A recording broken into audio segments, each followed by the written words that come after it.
उसके बाद हाँ, अब हम देख रहे हैं कुछ स्पेसिफिक फाइनेंशियल सर्विसेज एंड उनकी कुछ कंडीशंस। बेसिकली बैंक्स क्या कर सकते हैं, ये फाइनेंशियल सर्विसेज प्रोवाइड कर सकते हैं, बट उनके लिए क्या है, कुछ कंडीशंस को क्या करा गया है, स्पेसिफाई करा गया है कि इन कंडीशंस के अंदर रहते रहते आप ये फाइनेंशियल सर्विसेज प्रोवाइड कर सकते हो। तो उनमें सबसे पहले हमारे पास आता है sponsoring of the infrastructure date funds.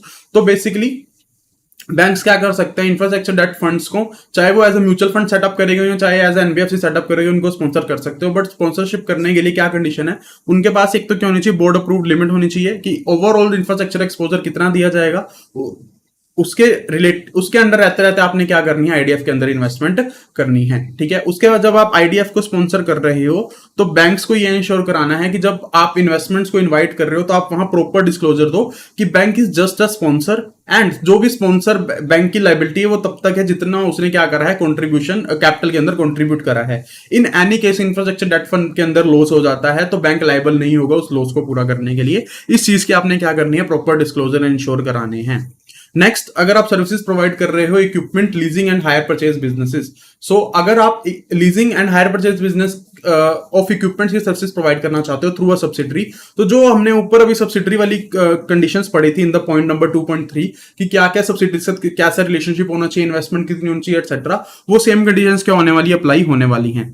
ठीक है, उसके बाद अगर आप डिपार्टमेंटली ये सर्विसेज प्रोवाइड करना चाहते हो तो उसके अंदर क्या कंडीशंस है, तो इन कंडीशन सबसे पहली कंडीशन क्या है, इस तरीके की सर्विसेज को as par with loans and advances माना जाएगा, एंड जो भी prudential norms loans and advances के ऊपर अप्लाई होते हैं सेम नॉर्म्स क्या होंगे, इनके ऊपर अप्लाई होंगे। ठीक है, उसके बाद एक बैंक जो लीजिंग या हायर परचेज सर्विसेज प्रोवाइड कर रहा है वो क्या नहीं कर सकता, किसी और कंपनी या किसी एनबीएफसी के साथ लीजिंग एग्रीमेंट के अंदर एंटर नहीं हो सकता है।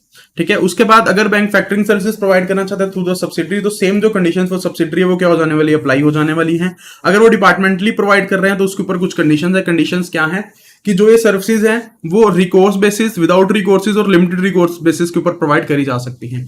रिकोर्स बेसिस बेसिकली क्या होता है कि अगर नुकसान होगा तो कस्टमर को देना पड़ेगा। विदाउट रिकोर्स मतलब नुकसान होता है तो बैंक झेलेगा। ऑन लिमिटेड रिकोर्स मतलब कि कुछ पार्ट कस्टमर्स का होगा, कुछ पार्ट क्या होगा, बैंक को बियर करना पड़ेगा। ठीक है, उसके बाद all underwriting commitments pertaining to the credit risk on the debtor under without recourse factoring shall be in the accordance with the board approved limit, कि अगर इन केस आप विदाउट रिकोर्स फैक्टरिंग की service provide कर रहे हो तो जो भी सर्विसेज आपने प्रोवाइड करी है वो as per the board approved limits ही होनी चाहिए। ठीक है, उसके बाद फैक्टरिंग सर्विसेज प्रोवाइड करने से पहले आप क्या करोगे, credit appraisal of the debtor perform करोगे, एंड उसके बाद ही आप क्या करोगे, फैक्टरिंग सर्विसेज प्रोवाइड करोगे। जो भी सर्विस प्रोवाइड करी जाएंगी they should be related to a genuine trade transactions. इन ट्रांजैक्शंस को भी as at par with loans and advances माना जाएगा, एंड जो नॉर्म्स लोन एंड एडवांसेस पे अप्लाई होते हैं सेम नॉर्म्स क्या होंगे, इनके ऊपर अप्लाई होंगे।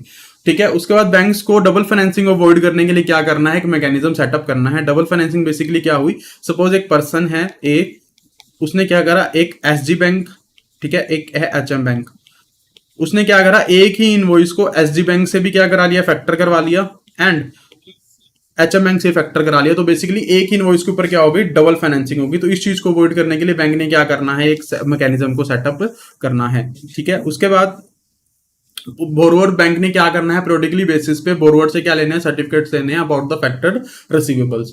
उसके साथ साथ factor shall also ensure to intimate the limit sanction to the borrower to the concern banks. ये जो फैक्टर्स है उनको बैंक्स को बताना है कि कितनी लिमिट्स क्या करी गई हैं, असाइन करी गई हैं। उसके अलावा आप सरसई के ऊपर जो इन्फॉर्मेशन है उनको भी कंसिडर कर सकते हो।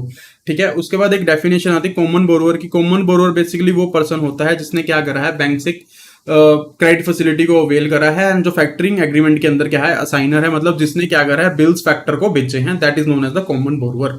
ठीक है, उसके बाद जो भी credit information regarding the non payment of dues, मतलब सपोज आपने एक बिल को फैक्टर कर, एक कस्टमर ने आपसे आपके पास एक बिल को फैक्टर करवाया, आपने कस्टमर को पैसे दे दिया, जब आप उससे जिस भी पर्सन के अगेंस्ट बिल था, जो भी डेटर था, उससे आपने पैसे मांगे, उसने पेमेंट नहीं करी, तो उस नॉन पेमेंट ऑफ ड्यूज की जो इन्फॉर्मेशन आपको क्या करनी है, क्रेडिट इन्फॉर्मेशन कंपनीज को पास ऑन कर देनी है। ठीक है, उसके बाद जो भी फैक्टरिंग सर्विसेज के अंदर फैसिलिटीज प्रोवाइड करी जाएंगी उन्हें किस तरीके से कैटेगराइज करा जाएगा। तो सबसे पहले तो जो इनके एक्सपोजर को किस तरीके से कैटेगराइज करा जाएगा, तो सबसे पहले exposure on the signer for factoring on with recourse basis. With recourse मतलब क्या होता है कि जो कस्टमर है जिसने फैक्टर किया है वो भी लायबल होगा। इसके अंदर वो कौन होता है, असाइनर होता है। तो एक्सपोजर किस पे माना जाएगा, असाइनर पे माना जाएगा, क्योंकि विद रिकोर्स बेसिस है। ठीक है, उसके बाद अगर विदाउट रिकोर्स बेसिस है तो सारा का सारा एक्सपोजर किस पे माना जाएगा, डेटर के ऊपर माना जाएगा। इंपोर्ट फैक्टर के ऊपर, इंटरनेशनल फैक्टरिंग का केस है तो इंपोर्ट फैक्टर के ऊपर सारा का सारा एक्सपोजर माना जाएगा। ठीक है, बेसिकली असाइनर में माना गया, डेटर में माना गया, इंपोर्ट फैक्टर में माना गया, on limited recourse basis, depend करेगा on the terms of agreement. Basically जो टर्म्स ऑफ एग्रीमेंट होंगे उसको देखेंगे हम और उसके बेसिस पे डिसाइड करेंगे ये एक्सपोजर किस पे हमने डिसाइड करना है। ठीक है, सो ये गाइडलाइंस ही हमारे लिए फैक्टरिंग सर्विसेज प्रोवाइड कर रहा है अगर bank through its own department. Next services जो हमारे पास आती है that is primary dealership business. Primary dealership basically क्या होता है, आप क्या कर रहे हो, सिक्योरिटीज आपने ली हैं, आप सिक्योरिटीज को क्या कर रहे हो, पब्लिकली ट्रेड कर रहे हो, तो उसको बोलते हैं प्राइमरी डीलरशिप बिजनेसेस करना। ठीक है, तो अगर बैंक्स प्राइमरी डीलरशिप बिजनेस करना चाहते हैं थ्रू अ सब्सिडरी तो उन्हें क्या करना पड़ेगा, खुद को एज ए एनबीएफसी रजिस्टर करवाना पड़ेगा। ठीक है, उसके बाद अगर आप डिपार्टमेंटली सर्विस प्रोवाइड करना चाहते हो तो डिपार्टमेंटली प्रोवाइड कर सकते हो, बट आपको आरबीआई ऑथराइजेशन लेनी पड़ेगी फ्रॉम आईडीएमडी। उसके बाद अंडरराइटिंग एक्टिविटीज। अंडरराइटिंग एक्टिविटीज में क्या है, ऐसे बैंक्स जो अंडरराइटिंग सर्विसेज की सर्विसेज देना चाहते हैं वो डिपार्टमेंटली भी दे सकते हैं, सब्सिडरी बना के भी दे सकते हैं, एंड उनके रिगार्डिंग जो भी कंडीशंस प्रेस्क्राइब करी गई हैं आपको क्या करना है, उन कंडीशंस को फॉलो करना है। ठीक है, उसके बाद mutual fund businesses. Mutual fund businesses direct bank नहीं कर सकते हैं, बट वो क्या कर सकते हैं, किसी भी किसी भी म्यूचुअल फंड कंपनी के साथ या सब्सिडरी के साथ जॉइंट वेंचर कर सकते हैं। बेसिकली बैंक्स खुद म्यूचुअल फंड बिजनेसेस के अंदर इन्वॉल्व नहीं होंगे विद रिस्क पार्टिसिपेशन, मतलब ऐसा बिजनेस जिसके अंदर क्या है रिस्क भी बैंक का होगा वो नहीं कर सकता, बट बैंक्स क्या कर सकते हैं, सब्सिडरीज और joint venture for the purpose of mutual fund own कर सकते हैं। For example like SBI bank है, SBI bank, HDFC bank etcetera, ये खुद उसके अंदर पार्ट नहीं लेते हैं डायरेक्ट म्यूचुअल फंड के अंदर, बट इन्होंने क्या करा है, अपनी सब्सिडरीज फॉर्म कर दी like SBI mutual fund, HDFC mutual fund, जो क्या कर रहे हैं बैंक्स के बिहाफ पे क्या कर रहे हैं, सर्विसेज म्यूचुअल फंड की प्रोवाइड कर रहे हैं। इस केस में जो मेन बैंक होता है वो क्या बन जाता है, म्यूचुअल फंड कंपनीज का स्पॉन्सर बैंक बन जाता है। ठीक है, उसके बाद नॉर्मली क्या होगा, जैसे सपोज हम एग्जांपल ले रहे हैं एसबीआई म्यूचुअल फंड की। SBI mutual fund is a different company, SBI bank is a different company, but SBI bank is a sponsor of SBI mutual fund.